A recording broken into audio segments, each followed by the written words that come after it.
Welcome to the next episode of Decants with D. I am Dietmar Ostermann. I'm your host this afternoon, and I'm the regular guy from Long Island. Today's episode is special. People ask me all the time, what's your favorite vineyard in Napa Valley?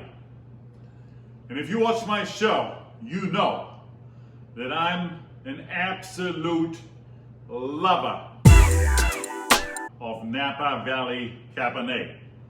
There's about 500 vineyards in Napa Valley, so to say which are your favorites is not a small undertaking. This is what I did to answer this question. I said, number one, let's forget about those vineyards that are producing outstanding Cabernets, but they are completely priced out of the league at $200 or plus or so. Let's also focus on vineyards that are producing a average priced, and I'm talking $50 to $100 Cabernet Sauvignon that's very good, and that also has a beautiful, beautiful property to visit. So those were my criteria, and here is my selection. Number one, a vineyard I like very much, Arkenstone.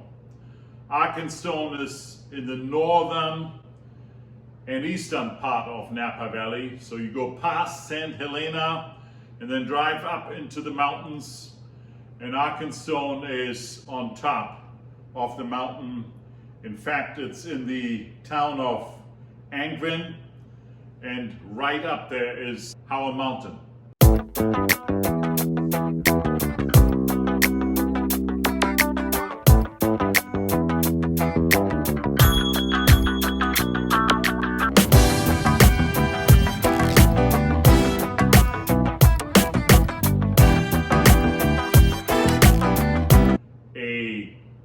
Mountainside Cabernet, because the relatively small vineyard is up there on top of Howell Mountain, and it gives a more rustic fruit where the roots of the wine stalk had to really dig deep into the gravel, and the water and the rain flushes out the root system. There's a lot of drainage there that produces a wine that is typically a more restrained condition wine that therefore creates a smaller crop but very, very powerful fruit.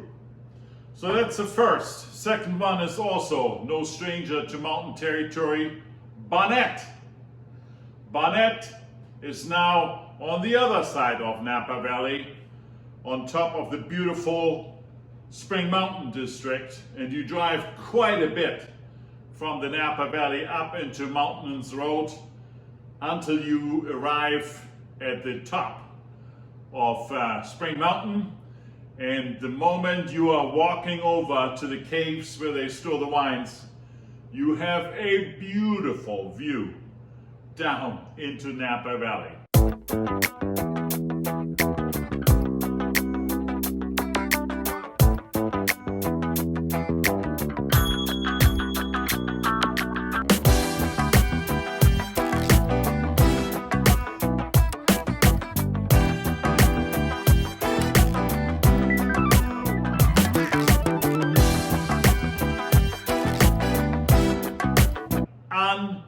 Unbelievable and highly recommendable. Now the Barnett is also a mountainside Cabernet with all the vineyards up there in the Spring Mountain district area, and therefore also has, very similar to the Arkenstone, a more strained fruit that is forceful, maybe not quite as juicy, but has the good tannins in it, just like the Arkenstone. So I like those two quite a bit. Number three, in the valley floor, no stranger to my show, Nickel Nickel. Nickel Nickel has this beautiful white horse ranch right there in Oakville, in the epicenter of Napa Valley.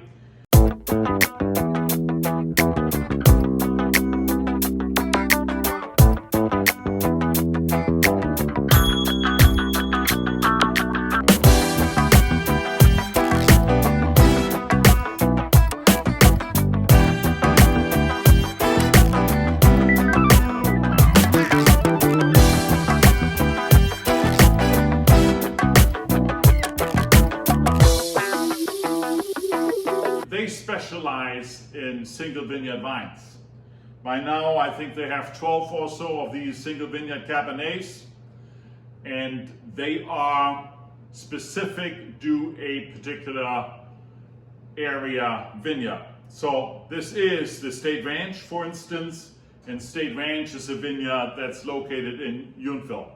But they also have vineyards that are located in St. Helena or that are further up north. Nickel Nickel, very different vines depending on which vineyard you're drinking it, but all of them have in common that they're extremely juicy. Blackberry fruit typically dominates. It is one of my favorite floor Napa Valley Cabernets.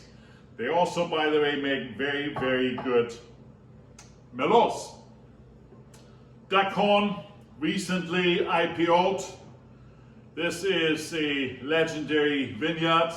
If you drive up to the Duckhorn vineyard, it's similar to Nickel Nickel, a very attractive building complex, beautifully designed, beautifully looking, and the tasting veranda overlooks some of the vineyards. One of the most famous properties in Napa Valley. They are the ones who brought Merlot on the map. Their Merlot is the best in the business in Napa Valley, and their Three Palms vineyard is the one that won recently the best wine of the world in Wine Spectator.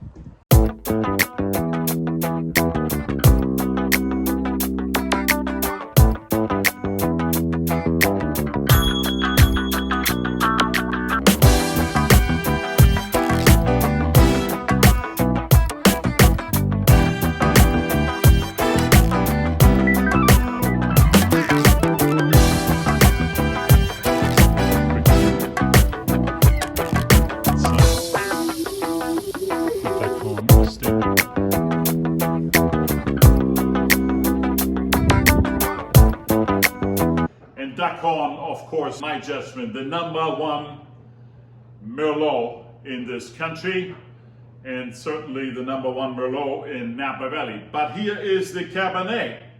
The Cabernet also runs about $70 or $75, just like most of these Cabernets that I have here under review.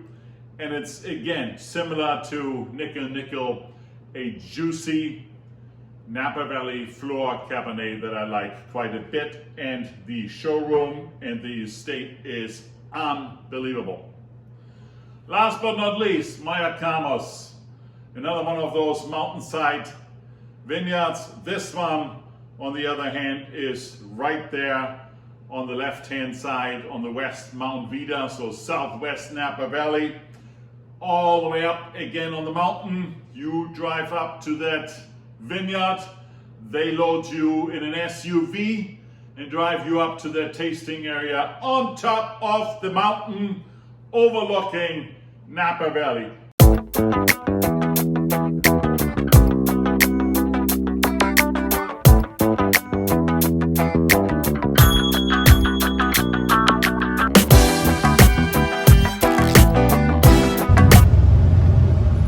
There's some gate here we need to.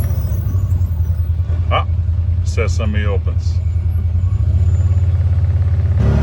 So you arrive at about 1,800 feet elevation. We're going to move up to about 2,300 feet elevation.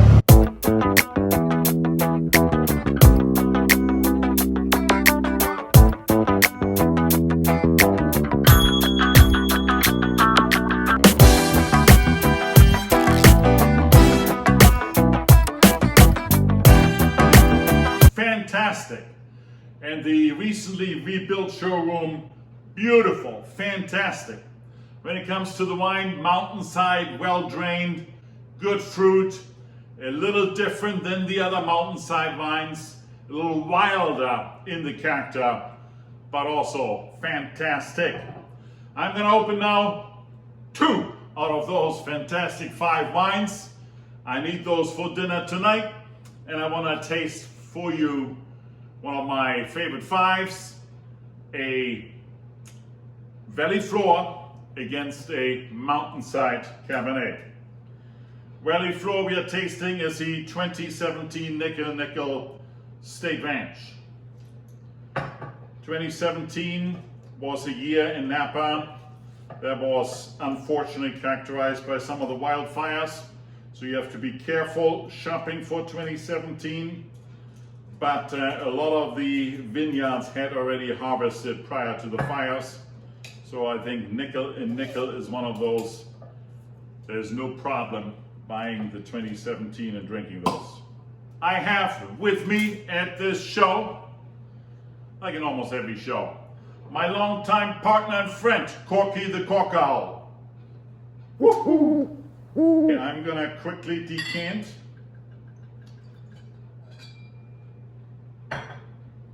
What do we see? Fabulously deep, deep ruby wine. You cannot see the stem when you're looking from the top into the wine.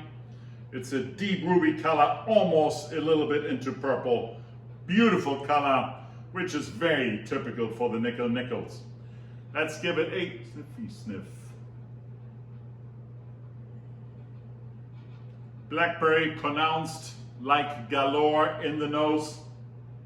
You can already feel the typical promised fruit intensive Napa Valley floor wine from Yountville. A little bit of cassis in the nose as well. Very pleasant. I also taste some oak from the aging process. Let's give it a whirl.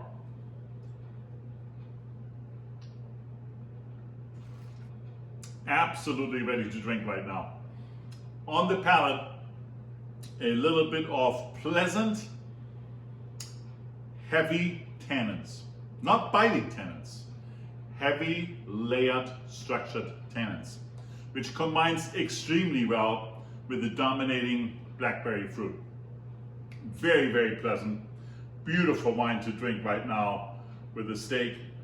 I give this wine a 4.5.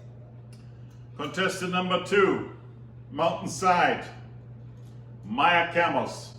This one is a 2014. When it comes to these Mountainside wines, I prefer to drink them a tick older because they typically have a little bit more tannins, and you need an extra year, 2 or 3 to actually tame down the tannins. I also like the name. And of course, it's named after the Western mountain range. This one gets decanted too.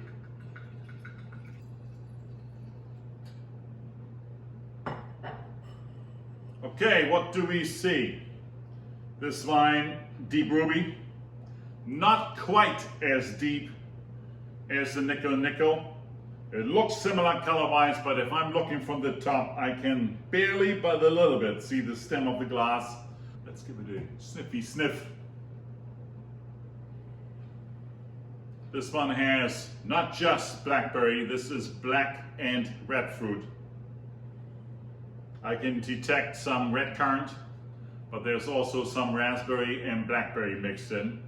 A little bit of a wood note from the oak aging process, a little bit of cedar, a little bit of a hint of vanilla.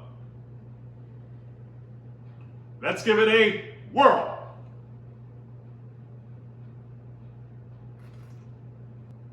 Perfect to drink right now. Perfect. The 2014, just right now. Juicy. No more biting tannins. No more overly aggressive acidity. But it's not as heavy as the Valley Floor Nickel Nickel. Beautiful. I give this wine a 4.8. ladies and gentlemen, my top 5 vineyards, both evaluating the attractiveness of the vineyard and the quality of the wine from the regular Cabernet between $50 to $100. I tasted these two here, Nickel Nickel State Ranch 2017, the Mayacamas 2014. I like the Mayacamas a little bit better, but I like both of them.